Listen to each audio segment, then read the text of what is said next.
بسم الله الرحمن الرحيم والصلاة والسلام على سيدنا محمد وعلى آله وصحبه وسلم أما بعد. السلام عليكم ورحمة الله وبركاته. سلام كبعدي ما أنت وحان إذين وضع جيت أما در آد مهم وحي كبح ذا ودمضى بحر المتوسط أو ميدل إيستيجا. جيت كان وحال يرهده أوريغانو في إنجليزكا af carbigana waxaa la dhahaa mardaqoosh ama maryoram aa lagu dhahaa af laatikana.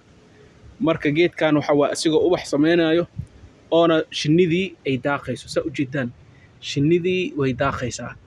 Marka geedkan waxa waaye geed mindaawaadka ka tirsan oo haddeer ay bilaabeen reer galbeedka iyo bariga iyo maaragtay hindida iyo Chinese-ka kulli in ay kapsuulaad ka sameeyaan. Waa geed daawo ah.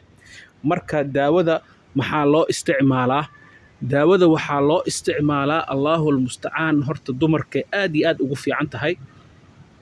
Wuxuu u dheelitiraa hormoonaadka raggana sidoo kale hormoonaadka wuu u dheelitiraa geedkan. Waxa waaye maasha Allah weli shinnidii baan u jeedaa oo ka fuqila geedkan markay aragtay geedo badan oo meesha ku yaal laakiin geedkan kama fuqaysaba. Waxa waaye waxay ka qaadanaysaa marka waxa geedaha ay shinnida daaqdana wuu ka mid yahay oo aad iyo aadka ugu muhiimsan. Marka dumarkay aad ugu fiican tahay hormoonaadkay u dheelitirtaa xanuunka ma aragtay caado wareerka ma aragtay isku dheelitirtaa. Maxaa la dhahay dumarka uurka leh looguma talagelin inay isticmaalaan.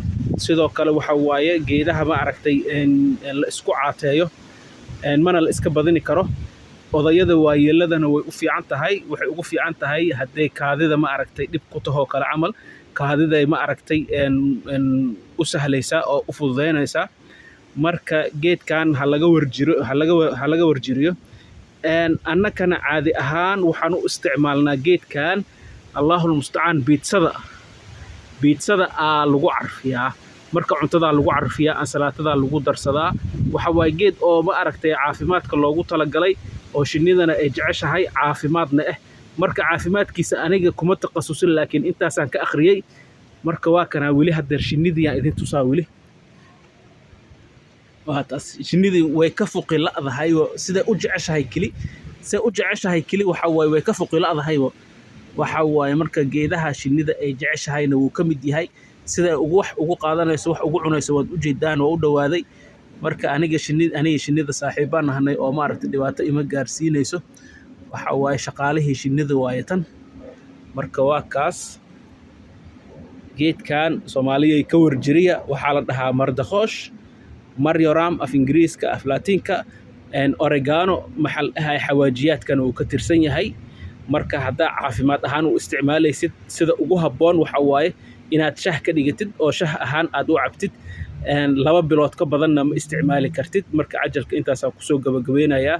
والسلام عليكم ورحمة الله وبركاته.